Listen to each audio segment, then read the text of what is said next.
Hello नमस्कार साथियों, मैं सज्जन आपके सामने 2018 का पेपर सीटेट का लेकर आया हूं, जो कि प्रीवियस ईयर का पेपर है। आपके जो 7 तारीख को पेपर होने वाला है सीटेट का, उसमें आपको बहुत ही हेल्प करेगा।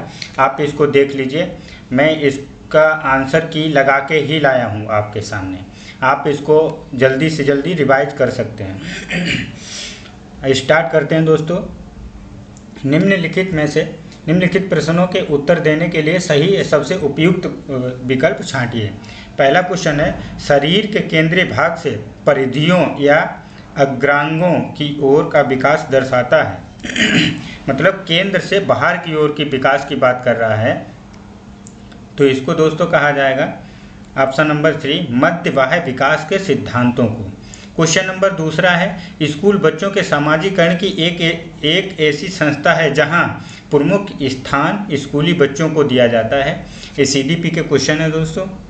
सेकेंड पेपर है सीटेट का 2018 का। जब आप एक शिक्षक समूह से जुड़ जाते हैं और अपने समूह के अन्य लोगों की तरह पोशाक धारण करने लगते हैं तो आप प्रदर्शन कर रहे होते हैं। तो ऑप्शन नंबर 4 हो जाएगा समूह की अनुरूपता का।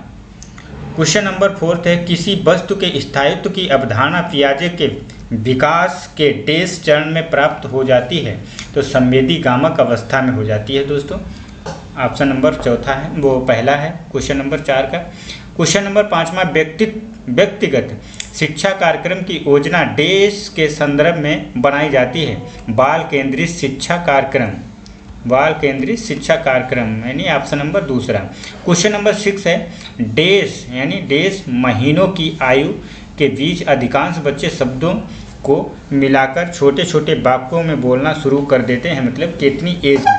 तो 18 से 24 महीने के बच्चे जो है छोटे छोटे वाक्यों को बोलना शुरू कर देते हैं।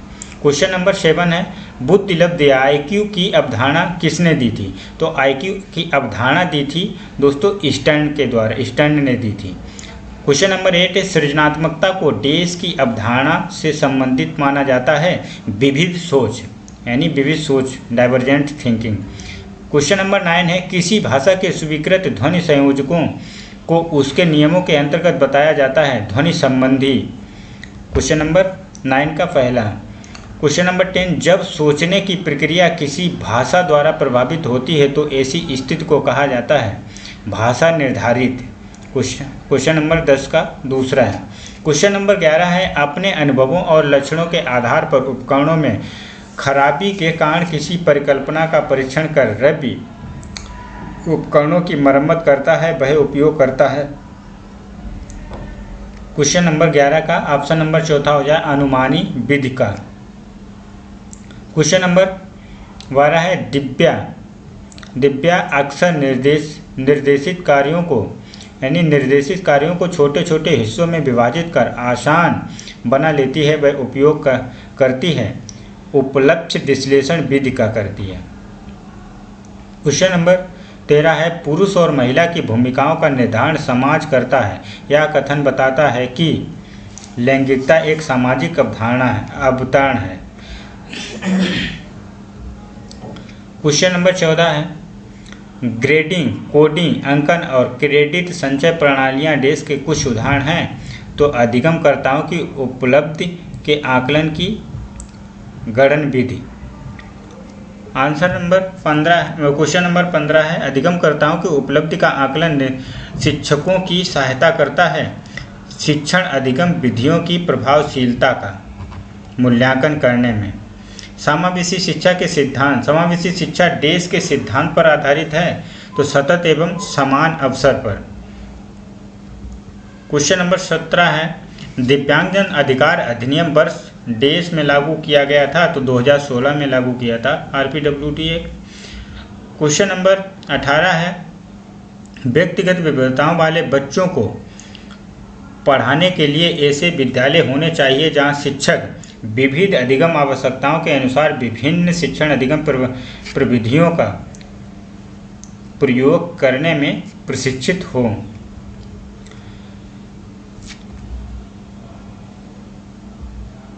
क्वेश्चन नंबर 19 है, निःशुल्क एवं अनिवार्य बाल शिक्षा अधिकार अधिनियम 2009 दिव्यांग बच्चों की निःशुल्क शिक्षा के अधिकारों को सुनिश्चित करता है। तो 6 से 18 वर्ष तक के लिए, मतलब दिव्यांग बच्चों की निःशुल्क शिक्षा की बात हो रही है, और नॉर्मल बच्चों की होगी 6 से 14 वर्ष के बच्चों की। क्वेश्चन नंबर 20, विविध अधिगमकर्ताओं के लिए सुगम्य स्वरूपों में शिक्षण अधिगम सामग्रियां प्रदान करने का तात्पर्य देश से है। तो अधिगम की सार्वभौमिक संरचना। क्वेश्चन नंबर 21 है, स्वजागरूकता एवं संज्ञानात्मक क्षमताओं का नियंत्रण जैसे योजना बनाना, समीक्षा करना और संशोधन करना इत्यादि देश में अंतर्निहित है। तो संज्ञान बोध। क्वेश्चन नंबर 22, जब बच्चे प्राप्त की गई सूचनाओं की व्याख्या करने के लिए अपने अनुभवों के आधार पर सोचते हैं तो उसे देश कहा जाता है, मूर्त सोच कहा जाता है। क्वेश्चन नंबर 23, अधिगमकर्ताओं को व्यक्तिगत क्षमता के आधार पर उनकी कठिनाइयों के विभिन्न स्तरों को ध्यान में रखते हुए पढ़ाने की विधि को देश कहा जाता है। तो विभेदी विधि कहा जाता है, इसको विभेदी विधि कहा जाता है। क्वेश्चन नंबर 24, प्रतिपालन अधिगम का एक विशिष्ट चरण है जो अधिगम के चरण का पूर्ववर्ती है, सामान्यीकरण। क्वेश्चन नंबर 25, जजोंग का यह मानना है कि संज्ञान और भाव देश होते हैं स्वतंत्र, एक दूसरे से स्वतंत्र होते हैं। 26, पहले से सीखे हुए कार्यों में सुधार लाने के लिए शिक्षक बच्चों को प्रदर्शन देकर सिखा रहा है, वह शिक्षण की देश विधि का प्रयोग कर रहा है, प्रतिरूपण विधि कर रहा है। क्वेश्चन नंबर 27 है, मैत्र और जैनिस के अनुसार निर्णय लेने वाले बच्चे समस्या का विश्लेषण करते हैं, विकल्पों की सूची बनाते हैं और इसके फायदे और नुकसान के प्रत्येक पहलू पर विचार करते हैं। इसका व्यवहार प्रस्तुत करता है सतर्क। एक समस्या सुधारक बच्चा देश विचार के आधार पर कथनों की सच्चाई या संभावना का मूल्यांकन करता है, तो तार्किक करता है। जिस दिए गए कार्य को करते समय बच्चे स्वयं आनंद लेते हुए अनुभव प्राप्त करते हैं उसे देश कहा जाता है, उपभोक्ता प्रकार का कार्य। दोस्तों, इससे अगर कुछ हेल्प आपको मिलती है तो हमारी वीडियो को लाइक एंड सब्सक्राइब कर लें। दोस्तों, इससे मैं भी मोटिवेट हो जाऊंगा और मैं आगे ऐसे ही वीडियो बनाता रहूंगा जो आपके सामने पुराने पेपर लाने की कोशिश करूंगा आंसर की के साथ। क्वेश्चन नंबर 30 देखिए, बहुसंवेदी शिक्षण अधिगम की प्रविधि में अधिगम संवर्धन हेतु दृश्य, श्रव्य, स्पर्श और देश संवेदनाओं का एक साथ प्रयोग किया जाता है, गतिबोधक।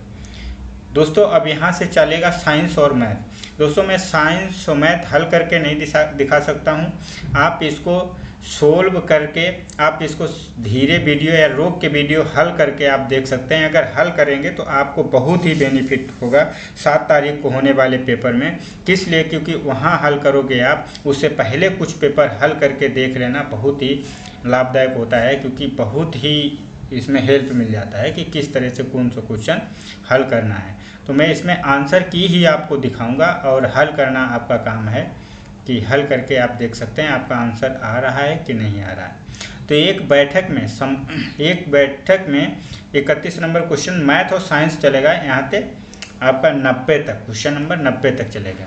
एक बैठक में सदस्यों में से 4/25 महिलाएं थीं, यह सदस्यों का कितना प्रतिशत था? तो ये 16% था। बहुत ही आसान क्वेश्चन है, जब हल करेंगे। ये दोनों क्वेश्चन ही बहुत आसान थे। एक दुकान ने अपनी कीमतों में 10% की कमी की। एक सामान की नई कीमत क्या है जो पहले 500 रुपये में बेची जाती थी? क्या क्वेश्चन है, इसमें क्या ही हल करना है। नीचे तापमान 4 सेंटीग्रेड में एक डेटा सेट दिया गया है। डेटा का परिसर क्या है? तो परिसर इसमें निकालना था। परिसर निकालने में ऑप्शन नंबर 2 हो जाएगा, मतलब 16 सेंटीग्रेड। क्वेश्चन नंबर 34, एक सिक्का 10 बार उछाला जाता है और परिणाम इस प्रकार अवलोकित किए जाते हैं। सिक्का उछाला गया, head tail, head tail, tail hatch, tail और हैच, तो हेड हेड और हेड, चित्त मतलब टेल, इसको कहा गया है चित्त तो उसको कहा गया पट्ट, मतलब हेड और टेल। तो चित्त प्राप्त करने की संभावना है 3/5। संख्यात्मक व्यंजक यानी 3/7 ब्रैकेट 7/8 यानी 25/56 दिखाता है। परिमेय संख्याएं योग के अंतर्गत संवृत्त होती हैं। क्वेश्चन नंबर 36 में निम्नलिखित 3D आकृतियों में से किसमें शीर्ष नहीं होता है? गोला में शीर्ष नहीं होता है, प्रिज्म में भी होता है, शंकु में भी होता है, पिरामिड में भी होता है। तो ये है नीचे क्वेश्चन 37 नंबर। 5/7 इसकी घात है 4 और 5/7 की घात है 3 और 5/7 की घात है 5x × 2। वो तो x का मान क्या होगा, तो हल करेंगे तो 3/5 निकल आएगा आपका। ये मानिए कि a b c 3 परिमेय संख्या हैं, जहाँ a बराबर 3/5 और b बराबर 2/3 और c बराबर 5/6 है। निम्नलिखित में से कौन सा सत्य है? तो इसको हल करने पे आपको पता चल जाएगा, ऑप्शन नंबर सी सही है। ज्यामितीय निरूपण जो पूरे और उसके अंश के बीच संबंध दिखाता है। पाई चार्ट दोस्तों, ये पेपर देखने से लगता है कि 2018 का पेपर बहुत ही आसान है। मैं आपके सामने अभी 19 का भी पेपर कल डाल दूंगा, 19 और 20 24 का भी पेपर डालने की कोशिश करता हूँ। आप देखिए, यदि q एक प्राकृतिक संख्या p का वर्ग है तो p है, मतलब q एक प्राकृतिक संख्या है तो p का वर्ग है तो p है, तो q का वर्गमूल है। √91 के अंदर √70 और √121 का मान है। जो हल करेंगे तो इसमें क्या करना है दोस्तों, 121 का आप √ निकालेंगे तो 11 11 में 121 इसमें जोड़ देंगे, फिर 9 में 81, फिर 9 उसमें जोड़ देंगे, 10.100। यही है, बहुत ही आसान ऐसा क्वेश्चन ही हमको लग रहा है, आना मुश्किल है। एक पार्क में 784 पौधे व्यवस्थित किए जाते हैं ताकि पंक्ति में पौधों की संख्या पंक्तियों की संख्या के समान ही हो। प्रत्येक पंक्ति में पौधों की संख्या है 28। दोस्तों, अगर आपको इससे 2% 10% भी आपको हेल्प मिले पेपर देखने में, दोस्तों मुझे मोटिवेट करने के लिए मेरे वीडियो को लाइक एंड सब्सक्राइब कर लें। मैं आपके सामने हर प्रकार के पुराने पेपर लाता रहूँगा आंसर की के साथ। क्वेश्चन नंबर 43 देखिए, यदि दो राशियां x और y एक दूसरे के व्युत्क्रम रूप में घटते बढ़ते हैं तो निम्नलिखित में से कौन सा सत्य है? उनके संबंधित मानों का गुणन एक समान बना है। ऑप्शन नंबर 2 दिया है। y 7y और इंटू में है 6 और y मतलब इसके गुणनफल में क्या आएगा, y का मान क्या रखना चाहिए, तो इसमें 4 रखा गया है। 700 मीटर स्क्वायर क्षेत्रफल के एक आयताकार टैंक को भरने के लिए 140 मीटर घात पानी की आवश्यकता। टैंक में पानी के स्तर की ऊंचाई क्या होगी? 20 सेंटीमीटर होगी। 46 निम्नलिखित में से मुद्रा के योग का कौशल बढ़ाने के लिए सबसे उपयुक्त रणनीति कौन सी है? Role play. दोस्तों, इसको आप वीडियो धीमे करके स्लो करके इसको आप हल करके देख सकते हैं। अगर मैं हल कराऊंगा तो बहुत लंबी वीडियो हो जाएगी। ये क्वेश्चन देख लीजिए दोस्तों, इसका आंसर आपका उसने गुणा को बार बार योग के रूप में समझा है। ये आप हल करके देख लीजिए, ज़्यादा बड़े क्वेश्चन पढ़ेंगे तो बहुत समय लग जाएगा। बच्चों को समय की अवधारणा को प्रस्तावित करने के लिए प्रारंभिक गतिविधि के रूप में निम्नलिखित में से कौन सी की जानी चाहिए? समय से संबंधित वाक्यांशों के साथ पूर्व अनुभवों के बारे में चर्चा करना। क्वेश्चन नंबर 49 से निम्नलिखित में से कौन सा मूल्यांकन का उद्देश्य नहीं है? मूल्यांकन का उद्देश्य कौन सा नहीं है? तो ऑप्शन नंबर डी हो जाएगा। इसमें ये जो है प्रदर्शन के आधार पर बच्चों की रैंकिंग करना, ये जो है नहीं है, ये नहीं किया जाता है। तो इसमें ऑप्शन नंबर लगाना पड़ेगा डी, यानी दूसरा। उच्च प्राथमिक स्तर पर गणित पढ़ाने के लिए निम्नलिखित में से कौन सी विधि सबसे अधिक उपयुक्त है? समस्या समाधान विधि उच्च प्राथमिक स्तर पर। उच्च प्राथमिक स्तर पर गणित अधिगम के लिए निम्नलिखित में से कौन सा सबसे अधिक आवश्यक है? किसी समस्या में ऑप्शन नंबर 2 हो जाए कि किसी समस्या को हल करने के विभिन्न तरीकों की खोज करना। क्वेश्चन नंबर 52, उच्च प्राथमिक स्तर पर गणित की कक्षा में उपयोग होने वाली पूछताछ की रणनीति क्या हो? ऑप्शन नंबर 4 हो जाएगा। बच्चों को उनके विचार एवं समझ व्यक्त करने के और आलोचनात्मक रूप से सोचने में मदद करती है। क्वेश्चन नंबर 53 में हो जाएगा, एक शिक्षक ने कक्षा 8 के बच्चों को क्षेत्रफल मापन सिखाया है, लेकिन उनके कई छात्र क्षेत्रफल के आयतन की विभिन्न इकाइयों के उपयोग के बीच उलझन में हैं। बच्चों को इस तरह के भ्रम का कारण क्या हो सकता है? अलग अलग इकाइयों को उनके दैनिक जीवन से संबंधित किए बिना सभी को एक साथ बताया गया है। यही समस्या हो सकती है कि उनके यहाँ कुछ और मापन चल रहा होगा, यहाँ एक साथ उनको बता दिया गया।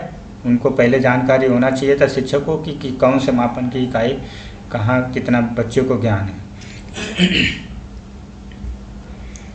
क्वेश्चन नंबर 54 में है, कक्षा में गणितीय वार्तालाप को प्रोत्साहित करने के सबसे उपयुक्त उद्देश्य निम्नलिखित में से कौन सा हो सकता है? तो ऑप्शन नंबर पहला हो जाए, गणितीय विवरणों के बारे में बात करते हुए और उनका उपयोग करते समय बच्चों को एक सटीक भाषण का उपयोग करने में सक्षम होना चाहिए। गणितीय में नैदानिक परीक्षण का उद्देश्य है बच्चों की समझ में अंतर जानना। तो 56 में हो जाएगा, उपचारात्मक शिक्षण सहायक है। तो ऑप्शन नंबर हो जाएगा 4, कमज़ोर छात्रों की सीखने की कठिनाइयों को दूर करने के लिए। 57 में हो जाएगा, निम्नलिखित में से कौन सी एक गणितीय प्रक्रिया नहीं है? तो रटना नहीं है। 58, गणितीय सीखने में त्रुटियां एवं महत्वपूर्ण भूमिका निभाती हैं। यह कथन किसका है? सत्य, क्योंकि त्रुटि प्राप्त अंकों के बारे में प्रतिक्रिया प्रदान करती हैं। जब बच्चा गलतियां करेगा तभी तो सीखेगा, जब काम ही स्टार्ट नहीं करेगा करना तो क्या सीखेगा। आकार बढ़ाते समय एक शिक्षक ऐतिहासिक स्थानों की यात्रा की योजना बना सकता है, क्योंकि ऑप्शन नंबर बी हो जाएगा, यह संचार कौशल में सुधार करने का अवसर होगा। इसमें ऑप्शन नहीं लगाया तो इसमें हो जाएगा आपका, ये तो हो ही जाएगा। आकार बढ़ाते समय एक शिक्षक को ऐतिहासिक स्थानों की यात्रा की योजना बना सकता है, क्योंकि अवकाश समय प्राप्त करने की आवश्यकता है, क्योंकि अधिकांश पाठ्यक्रम समय पर पूरा नहीं। ये तो गलत है। आकार हर वास्तुकला का एक विभिन्न हिस्सा है और इस तरह की यात्राएं विषयों में संबंध को प्रोत्साहित करती हैं। बी सी है कहीं? बी सी, हाँ, ये 3 हो जाएगा दोस्तों सही। इसमें एक और देख लेंगे, डी वाला क्या है? शिक्षक बोर्ड द्वारा फील्ड ट्रिप की सिफारिश की जाती है, इसलिए इसका उपयोग अवश्य किया जाना चाहिए। ये नहीं, बी सी ही हो सकता है दोस्तों। एक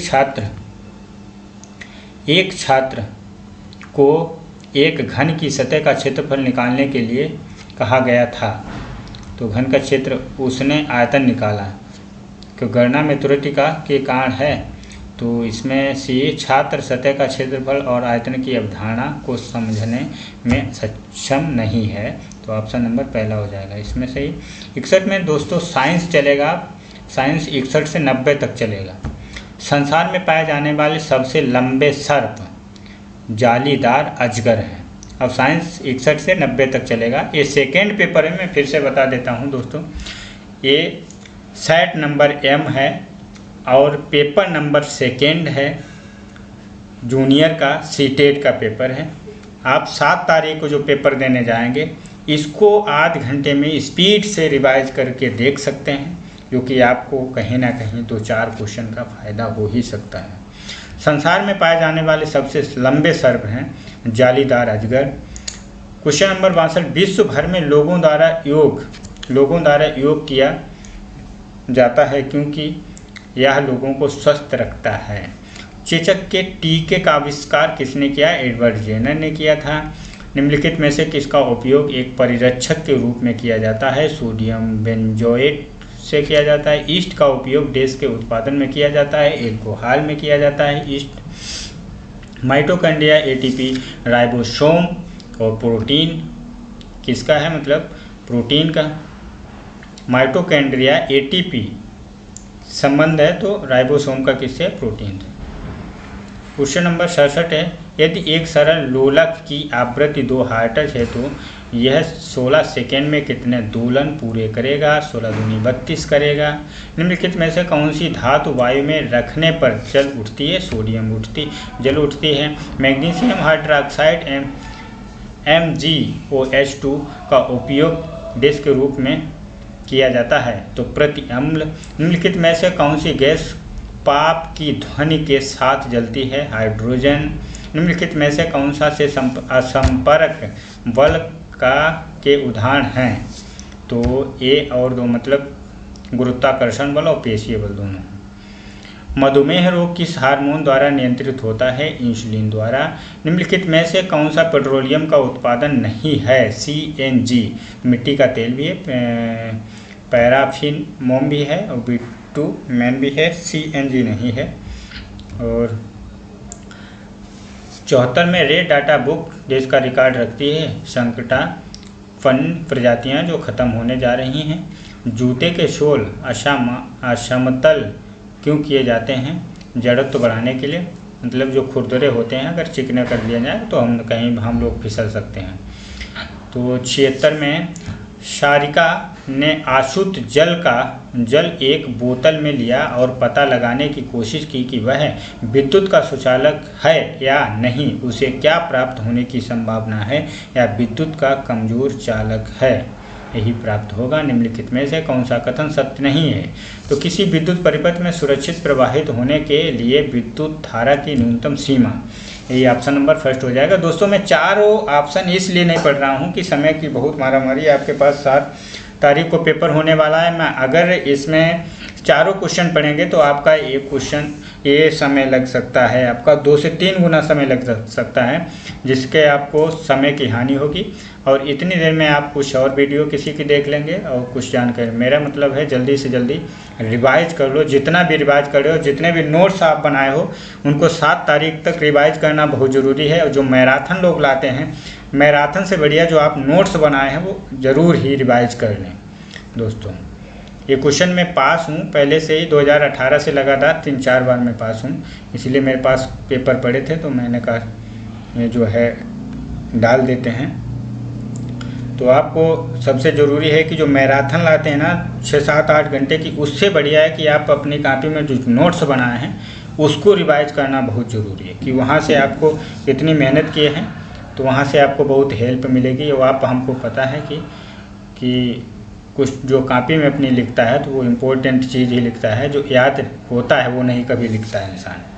निम्नलिखित में से किस स्थान की चक्रवात से सबसे अधिक प्रभावी होने की संभावना है, पूरी की।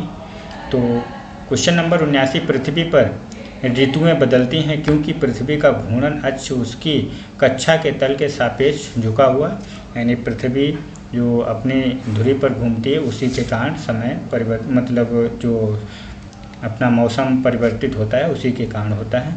तो इसमें आप मिलान कर लीजिए, मिलान करके ऑप्शन नंबर आपका 4 सही रहेगा।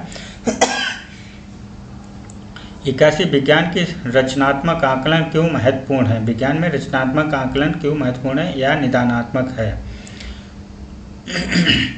82 नंबर में है, विद्यालयों में विज्ञान मेले का आयोजन क्यों किया जाता है, विद्यार्थियों में विज्ञान में सृजन एवं प्रयोग करने की क्षमता का विकास करने के लिए किया जाता है। एक शिक्षक के नाते निम्नलिखित में से किसे आप शिक्षण में वैज्ञानिक विधि के लिए सबसे उपयुक्त समझते हैं, तो अवधारणाओं से संबंधित गतिविधियों को शिक्षार्थियों से कराना। क्वेश्चन नंबर 84, NCF 2005 के अनुसार अच्छी विज्ञान शिक्षा जीवन के प्रति सत्य होती है, इसका क्या अर्थ है, विज्ञान बालक को कार्य की दुनिया में प्रवेश हेतु तैयार करें। क्वेश्चन नंबर 85, निम्नलिखित में से कौन सा वैज्ञानिक दृष्टिकोण का गुण नहीं है, तो कठिन कार्य नहीं है। हरी कक्षा के शिक्षार्थियों को घूर्णन गति पढ़ाना चाहता है, निम्नलिखित में से कौन सी सबसे अच्छी विधा है, गतिविधि आधारित शिक्षण। और निम्नलिखित में से कौन सा विज्ञान अधिगम का एक महत्वपूर्ण उद्देश्य है? तो इसमें ऑप्शन नंबर 3 हो जाए अध्ययनकर्ताओं में ईमानदारी, अखंडता और सहयोग के मूल्यों की प्राप्ति। क्वेश्चन नंबर 88 विज्ञान के मूल्यांकन में सतत एवं समग्र मूल्यांकन का अर्थ क्या है? अधिगम के आकलन हेतु सामान्य गतिविधियों और अभ्यास। क्वेश्चन नंबर 89 निम्नलिखित में से कौन सा समस्या समाधान विधि का एक चरण नहीं है? तो अवलोकन नहीं है इसमें। क्वेश्चन नंबर 90 हो जाएगा आपका निम्नलिखित में से कौन सा विज्ञान में अनुरूपता विधि का एक चरण है? समानताओं का चित्रण, समानताओं का चित्रण है। अब यहाँ से दोस्तों चलेगा, मैं यही सब्जेक्ट कराऊँ। मैंने साइकोलॉजी करवा दिया, साइकोलॉजी के बाद मैंने साइंस मैथ करवा दिया। इसके बाद सामाजिक अध्ययन, मतलब सामाजिक अध्ययन का जो आपका यहाँ से चलेगा 31 से 90 तक चलेगा। ये करवा के मैं इसमें लैंग्वेज फर्स्ट और लैंग्वेज सेकंड नहीं करवाऊँगा कि बहुत बड़ी वीडियो हो जाएगी, वो अगली वीडियो में मैं डाल दूँगा। और कल मैं 2-3 पेपर डाल दूँगा, जो 19-21 का जो पेपर है और 24-23 का पेपर है वो भी सारे डाल दूँगा। इसमें लैंग्वेज नहीं डालूँगा, बहुत बड़ी वीडियो हो जाएगी। दोस्तों सामाजिक अध्ययन का इतना पेपर आसान दिख रहा है, आप देख लीजिए। अगर आपको स्लो वीडियो लगती है तो तेज़ करके देख सकते हैं यहाँ, और तेज़ लगती है तो स्लो करके देख लीजिए। मैथ साइंस ज़रूर हल करके देखें दोस्तों, उसमें आपकी वहाँ हेल्प होगी। तो क्वेश्चन नंबर स्टार्ट करते हैं दोस्तों। सामाजिक अध्ययन का CDP है, उसमें कंटेंट भी है, सारा पेपर ही है 2018 का।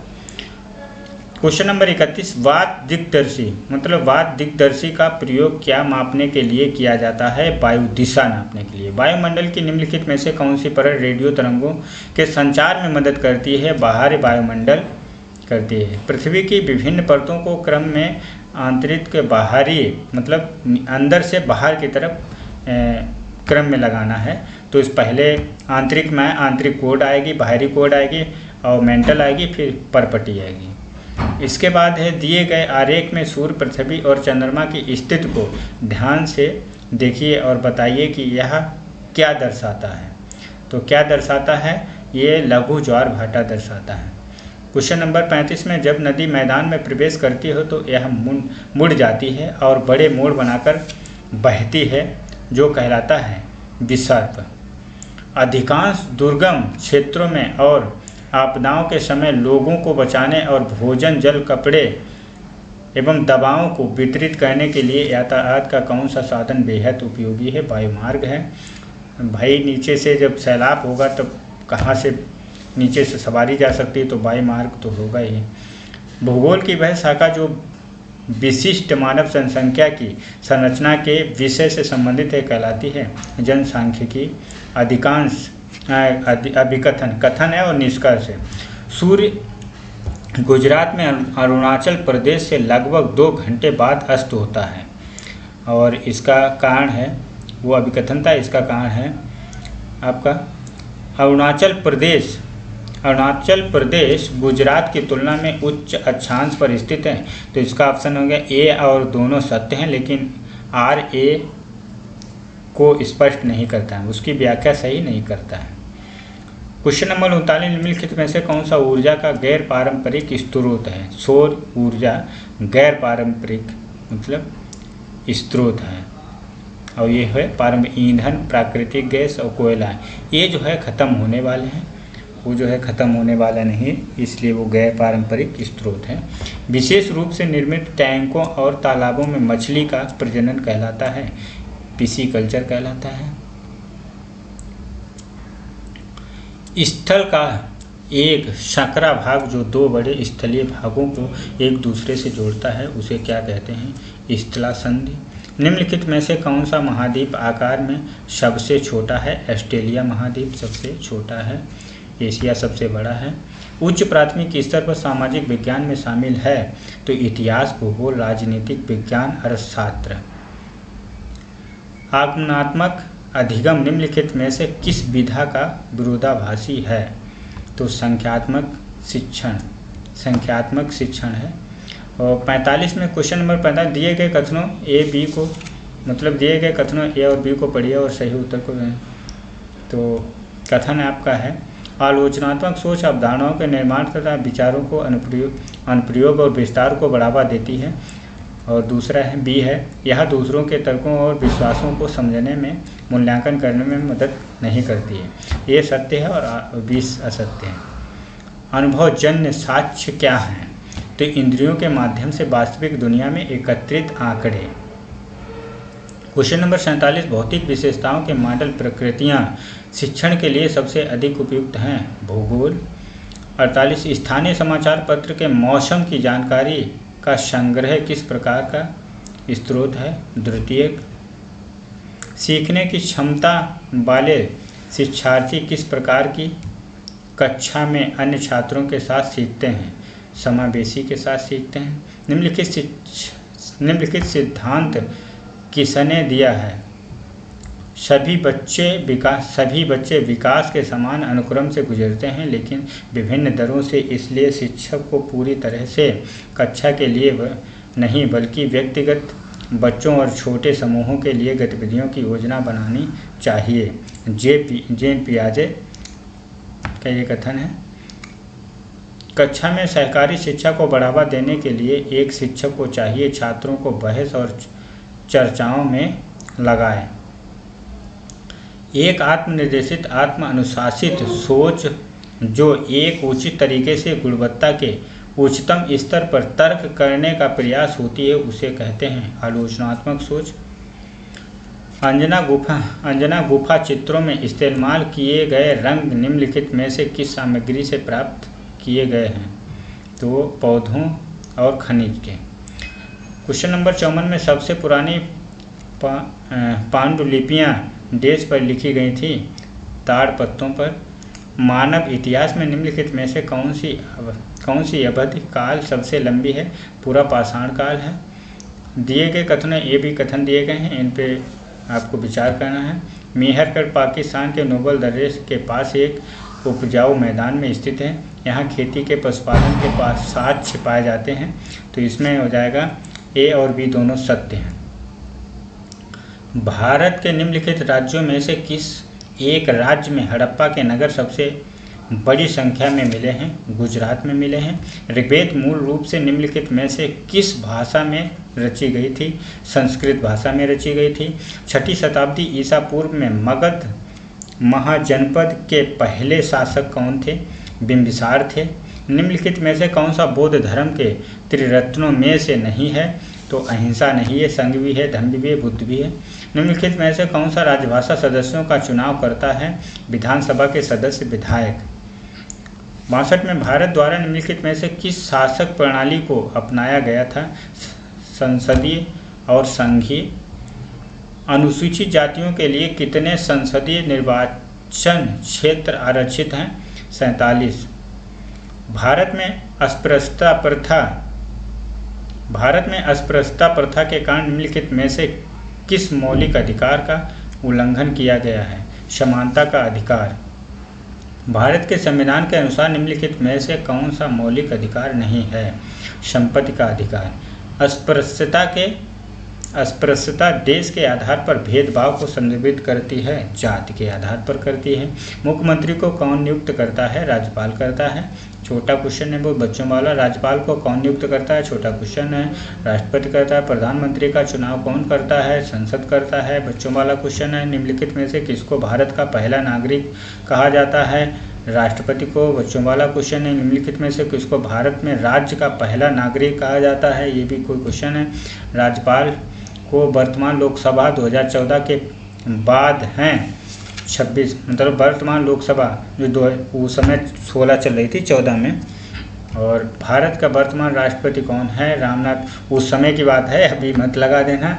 अभी द्रौपदी मुर्मू है, उस समय का पेपर है, उसी का ये आंसर की है दोस्तों। रामनाथ कोविंद मत लगा देना, इसमें द्रौपदी मुर्मू जी हैं। और भारत में संविधान के निम्नलिखित में से किसका उल्लेख नहीं किया गया है? राजनीतिक दलों के नाम पर। राज्यसभा के सदस्यों को कौन नामांकित करता है? राष्ट्रपति करता है। निम्नलिखित में से कौन भारत के संविधान सभा का अध्यक्ष था? डॉक्टर राजेंद्र प्रसाद थे। कुछ छोटा क्वेश्चन है। निम्नलिखित में से कौन सा भारत का एकमात्र भारतीय गवर्नर जनरल था? सी राजगोपालाचारी थे। भारत का संविधान कब अपनाया गया था? 26 नवंबर 1949 को। बच्चों वाला क्वेश्चन है, निम्नलिखित में से किसमें भारत की रियासतों को एकीकृत करने में निर्णायक भूमिका निभाई थी? सरदार वल्लभ भाई पटेल। दोस्तों मेरी वीडियो को भी लाइक एंड सब्सक्राइब कर दीजिए। दोस्तों मैं आपके सामने ऐसे ही पुराने पेपर सारे डाल दूंगा, किसी भी दिल्ली का हुआ या सीटेट का हुआ कोई भी पेपर में आपके सामने डाल दूंगा आंसर की से लगा के। इसी तरह से निम्नलिखित में से कौन सा भारत के संविधान की समवर्ती सूची के मामले में कार्य करता है? केंद्र सरकार और राज्य सरकारें। 81 में निम्नलिखित में से कौन भारत की संविधान सभा में मसौदा समिति के अध्यक्ष थे? डॉक्टर BR अम्बेडकर थे।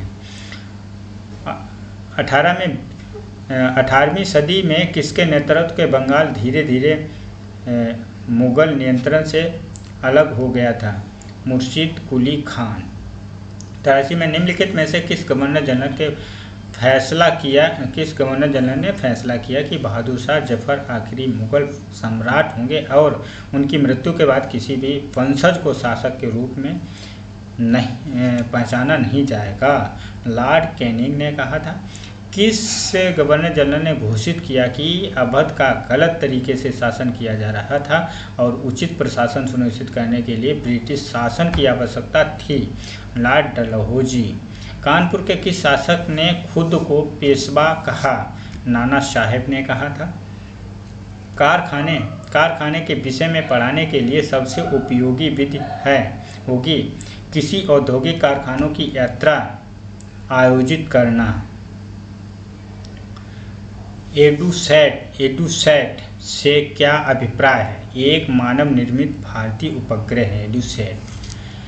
पंचवाणी और बीजक में निम्नलिखित में से किस महान हस्ती के छंद और विचारों को संरक्षित किया गया है? कबीर। एलोरा की गुफा का भित्ति चित्र जिसमें विष्णु को नरसिंह अर्थात पुरुष सिंह के रूप में दिखाया गया है, किस काल की कृति है? राष्ट्रकूट काल की। 90 में निम्नलिखित में से कौन सा संगठन उपनिषद में अवस्था रखता है? ब्रह्म समाज में। दोस्तों अब इंग्लिश चलेगा यहाँ पे लैंग्वेज, मैं लैंग्वेज दोनों छोड़ रहा हूँ और मैंने साइंस मैथ और साइकोलॉजी करवाया है। इसमें सोशल साइंस भी करवा दिया है, साइंस मैथ करवा दिया है और साइकोलॉजी करवाया है। लैंग्वेज दोस्तों मैं नहीं करवाऊँगा क्योंकि इसमें बहुत बड़ी वीडियो अगली वीडियो में डाल दूँगा और 20, 21, 19 का 24 तक के पेपर में कल डाल दूँगा। आप वही वीडियो अगर पुराने पेपर देखना चाहते हैं तो आप मेरे चैनल को सब्सक्राइब करें और मेरी वीडियो देखने के लिए आपका बहुत बहुत धन्यवाद दोस्तों।